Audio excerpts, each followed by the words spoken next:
ఉగ్రవాదులు భారతదేశం భూభాగం పైన వచ్చి సామాన్యుల్ని అతి కిరాతకంగా చంపేశారు. మన ప్రధానమంత్రి గారు అమరావతి కార్యక్రమానికి వచ్చినప్పుడు నేను ప్రధానంగా 2 విషయాలు చెప్పా. నమో గారు తీసుకునే ఏ నిర్ణయం అయినా మేము అందరం మీకు అండగా ఉంటామని చెప్తాం జరిగింది. 2 విషయం కూడా చెప్పా. 1 కాదు 100 పాకిస్తాన్లు వచ్చినా మన దగ్గర ఒక మిసైల్ ఉంది, ఆ మిసైల్ పేరే నమో అని. దాని ఫలితాలు ఈరోజు చూస్తున్నాం. ఒక పక్కన ప్రధానమంత్రి గారు ఒక సాహసోపేతమైన నిర్ణయం తీసుకున్నారు.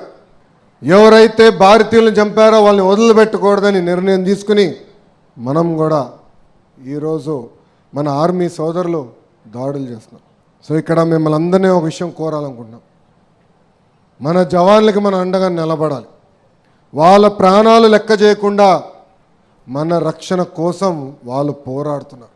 ఇది ఇంకా కొన్ని రోజులు, కొన్ని నెలల పాటు కూడా ముందరికి వెళ్ళొచ్చు. వాళ్ళకి అండగా నిలబడడానికే ఇక్కడున్న మిమ్మల్ని అందరినీ నేను కోరుతున్నా. నుంచుని పిడికలు బిగించి చేతులు పైకెత్తి వందే మాత్రం, నేను వందే అని చెప్తాను, మాత్రం అని మీరు 3 సార్లు చెప్పాల్సిందిగా మిమ్మల్ని అందరినీ నేను కోరుకుంటున్నాను.